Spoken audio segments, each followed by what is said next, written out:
G'day, ZiggyD here, and today I want to give you guys a bit of a work-in-progress update on my Crit Glacial Cascade build in Path of Exile's Ambush League. I started playing this a couple days worth of play ago, and we're now level 53, and things are starting to shape up, and I'm starting to have some actual ideas about how the build's going and things like that I can actually share with you guys. So I thought we might just sort of take this pretty casually. I'll farm some mobs here in Ledge, and we'll talk a bit about the skill and how the build's going at the moment. So I wanted to sort of play some character in Ambush League, and I also wanted to try out the new Cascade skill when it was leveling out. So I thought, you know, probably a good chance then to go crit. And based on what I spoke with, because basically there wasn't much info about the skill before it was released, but I spoke to Chris Wilson about it briefly on Skype, and he said that it had like a multiple hitting sort of effect to it, which I thought, that does sound pretty interesting. So I thought this could work pretty well with crit, you know, if we can use something like added lightning, we can multiple shock stack enemies, maybe like perma-freeze them and things like that. I thought, you know, I want to play a crit character, I want to play Ambush League, I'm going to have a bit of fun with it, so we'll make something pretty cool that basically explodes stuff with massive crits. So that's been the plan, and the build so far is actually going pretty well. There's been some sketchy moments getting through the Dominus Cruel fight, as often the Dominus Cruel fight is. But that was mostly due to gearing more than anything else. I had some very bad RNG when it came to crafting sockets, and I was working with subpar gear for quite a while there. And this Dominus fight itself was pretty sketchy, and like getting through the zones before the Dominus fight was also pretty tough. But now that I'm in Merciless, things are feeling pretty good. I managed to sort of shop around a little bit, get a few occasional sort of pieces of gear, and things are starting to come together pretty well.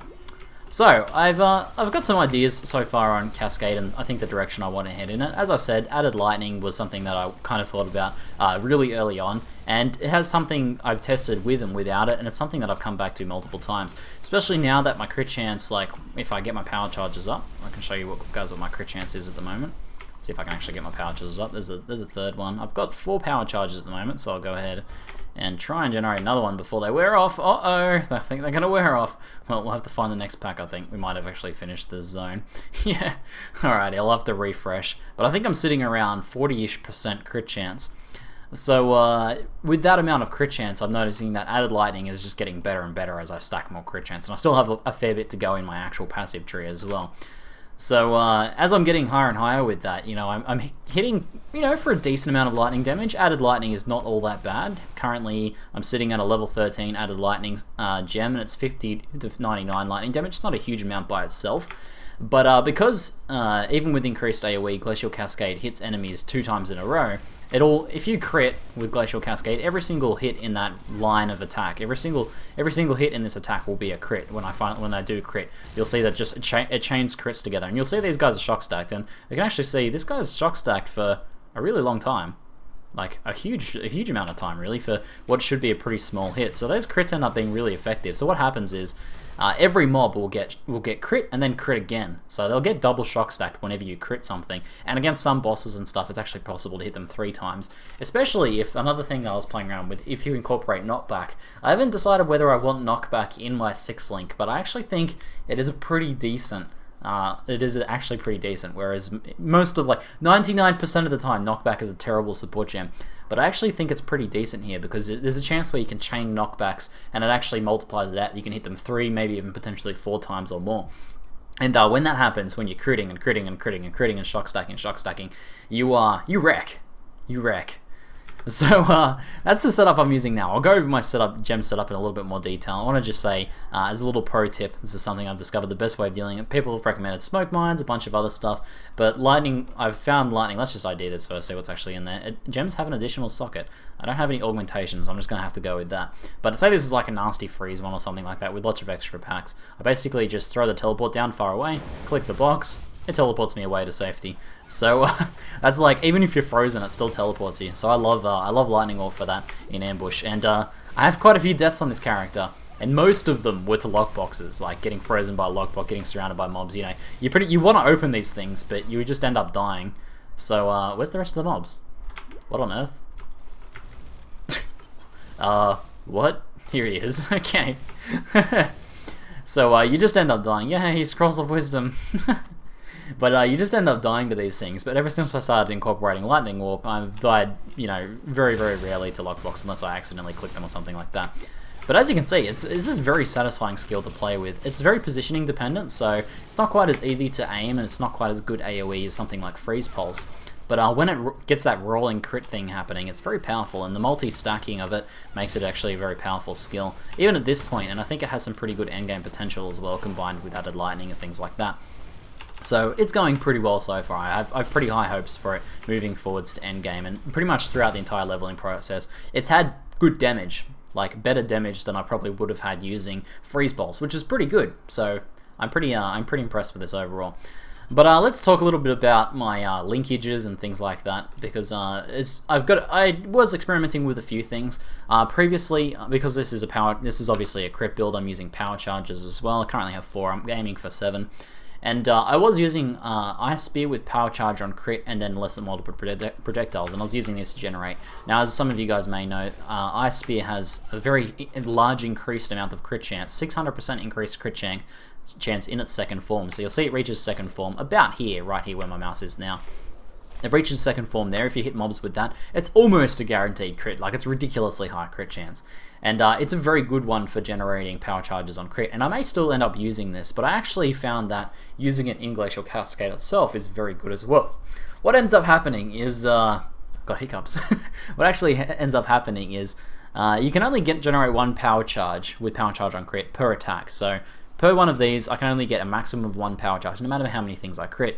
However, because it crits multiple times, like each mob twice at least, and it can crit entire packs, that gives you more chances to get that power charge. So when you do actually crit with Glacial Cascade, there's a very high chance you'll actually get that power charge. So I found it actually works pretty well with power charge on crit, and you don't need to take time off to use Ice Spear. With Ice Spear, you'll need to reposition further away from mobs to get that second form, so it makes it a little bit awkward to use. I think I may end up using both, getting a second power charge on crit, putting it here, and using this to generate my first power charge or 2 before I close with a pack, and then once I get a bit closer, start using Glacial Cascade, and that'll maintain and keep growing my power charges. Once you have a few power charges, it ends up being much more easier to sustain them, but getting those first few can be hard, and I think Ice Spear will play well for that. Also, it just works pretty well as like an off-screening sort of attack. It actually does pretty decent damage, even just by itself, if you're a crit scaling build. So that worked out pretty well. But currently, I'm using Power Charge on crit on Glacial Cascade, increased area of effect. Now, although with Conk Effect you can get an extra hit, the size on it is very small, even with my increased AoE, and it's very difficult to farm with something like that. So I may end up using Conk Effect plus AoE, but at the moment I think I'm just probably going to stick with increasing the AoE as much as possible. It's much easier to farm with something like that. I'm then using added lightning damage, as I mentioned. If you can get a quality added lightning damage, that may help as well. But I think just getting a lightning damage is probably good enough, just trying to max that out and getting as much lightning damage there as possible. And the crit scaling and all your spell damage and stuff like that is going to help scale all that. Like spell damage, elemental damage, is all going to help scale that. And just like the fact that you'll always crit every mob twice means you're double shock stacking enemies straight away. Even if the first shock stack is very short, you can hit that second one and it'll be a very big shock stack. So it works out very nicely, and it amplifies the damage of the rest of the Glacial Cascade, both physical and cold. So that works out very nicely. And I'm currently using Mana Leech as my 6th link here because the skill is actually pretty expensive, 69 by itself here. And I don't want to do this character as an Eldritch Battery character. I'm pretty sure I want to do it as a hybrid character. So Mana Leech at the moment is kind of like necessary, but hopefully I'm hoping once I pick up a little bit more mana regen around the tree and things like that and get a little bit better gear, that I won't need Mana Leech. And then I'm thinking as extra ones would be maybe faster casting is a good one, increased critical damage or increased critical strike chance, probably increased critical damage to get that extra multiplier. And that'll probably be my 6th link setup if I get a 6th link, but as my 5th link, maybe I'd switch to faster casting, because faster casting does feel quite nice with the skill. I can't actually show that, but it helps you get those rolling crits much faster and reposition a lot. And because you do need to with this skill, positioning's pretty important. Being able to reposition a bit more quickly is really nice. So like when you got like a line of mobs here, you really want to make sure you are kind of lining them up as much as possible to be effective with this skill. So hitting those guys, which makes it kind of fun to play, honestly. It could get tedious later on, but so far I'm enjoying the fact that you have to position, and if you don't, you're not maximizing your damage. It's a very powerful skill, but it does take that extra positioning. So far I think that's pretty cool. In terms of gearing, I've just gone for like daggers, you know, with spell damage and crit strike chance, you know, high base crit strike chance, so he's a 60% one I'm about to, I can equip now actually. So I can go ahead and equip that right now actually. And that's going to make things a little bit nicer. And also, you know, shields with crit strike chance and things like that. Otherwise, just pretty generic gear. I'm not too fussed about like armor versus evasion versus energy shield right now, but getting as much energy shield as possible is really nice because my health is quite low, and this is meant to be a bit of a hybrid character. So far, just pretty basic stuff apart from that spell damage and crit strike chance is a good one to go for. So I'll teleport back to town, and I'll sort of walk you guys through my planned passive tree and where I'm at currently. Okay, so like the current build, this passive tree is very much a work in progress. I will change things constantly, and I have been, so if you do decide to follow this and make your own Cascade build, just take it as inspiration and maybe a rough guideline, because I will definitely be changing things, and you should be encouraged to too as well. So far I've gotten all the way into the Shadow. I haven't done the cast speed and spell damage just yet, but I'm starting to head over Templar now. I can actually show you in-game what my current sort of setup is here. This is currently where I have filled out on my passive tree just now, but we'll just sort of take a look at my planned out passive tree, and I'll talk a bit about that. So I'm getting some life and mana. The mana regen from here is really nice, and this is why I went Witch over Shadow. You get access to this very nice mana and life here, whereas as the Shadow, you can duck in easily into Shadow and pick up the life and mana just very easily right there. So there's really not much else you can get in Shadow. Like if you started Shadow, there's no real benefit to it. So I went Witch so I can get that extra mana regen and life, and this extra energy shield there in the Witch area. Obviously getting each of the power nodes is very important, and Doomcast works out being pretty efficiently as well at 20% crit strike per point, which is just fine. I pick up obviously some of the really good crit nodes, Bloodthirst, the crit multi, because there's not very much crit multi on the tree, and you want to try Throat Seeker is one of the better clusters. Coming down through Shadow, picking up all this. Now I have gone for coordination down through conditioning because I wanted a bit more life, and the attack speed, move speed isn't all that bad to go through, but this is 3 points I could potentially drop. Now I come through Freeze, cold damage is pretty nice. In terms of priority, you really want spell damage as your priority in this with Cascade, because it is cold plus physical, and also because you're getting lightning, and that scales all three of those things, whereas elemental will scale the cold and lightning but not the physical, and cold will only scale the cold. So although I pick up some cold in this build, I only pick up the really efficient ones. I'm not trying to get too much extra.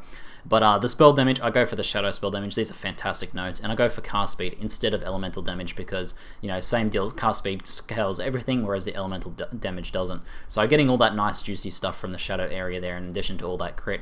I come up through and I grab Heart of Ice. You know, it's a bit of extra life and energy shield. I'm pretty sure it's like the only hybrid node in the game actually, but it's it's pretty nice for a decent amount of extra cold damage. 18% at the end there is pretty nice, and of course spell damage per power charge works out very nice once we have 7 power charges. That'll be a lot of extra all types of damage.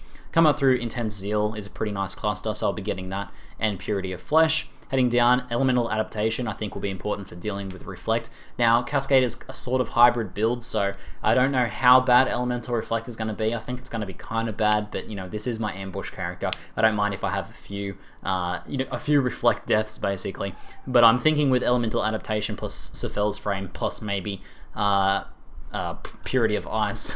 That's what I'm trying to think of. Purity of Ice. It might actually be pretty possible to survive your crits, basically. Critting yourself with Reflect. It may be pretty possible to survive. So that's what I'm hoping. We may end up playing around with that. I go through the Arcane Potency. But this is a really, really nice crit cluster. So I'm glad I went down into here. And then I go through, obviously getting the last power charge. Elementals is pretty nice for 1 point. Coming into Celestial Walker is very nice too. And I think I haven't decided fully whether I want to go through. If I drop these 2 radius nodes, this is probably better to go this way. Otherwise, I can go around this way and drop this side of things. But I haven't fully decided. This is mostly going to depend on how I feel about mana. If my mana costs are too high and I'm having struggles, you know, maintaining mana without mana leech, then I may go this way because I get the extra mana regen, cost reduction, and the extra mana. So that'll be a decision I make there, and I'll probably just duck in and grab the extra life. Now I was sort of tossing up between the ideas of, do I get AoE or do I not get AoE? Do I use Conk Effect and stack multiple hits? You get an extra hit with Conk Effect. I eventually decided that it's just much better to grab as much AoE as possible, so I am going through Blast Radius and Amplify, and eventually a nice chest could potentially be Carcass Jack. if you wanted to go down that route. Otherwise, another good chest would be Vol's Protector. If you could get a linked Vol's Protector to generate those crit charges, you wouldn't actually need that power charge on crit. And Vol's Protector is actually superior than power charge on crit as well. So I think it'd probably be a really good choice for this build as well. But other than that, I don't really have too many other uniques in mind. So Carcass Jack, Vol's Protector, and Sephel's Frame are all pretty good options. Divinarius could be good too, but those are the main three, I think. But so far, it's going pretty well. I'll keep you guys updated once I actually kind of get to the point of a final build guide. But this is just sort of to get a bit of a dialogue happening about the build. So let me know your thoughts. I'll post the tree down in the description below. But that's it for now. I'm ZiggyD, and thanks for watching.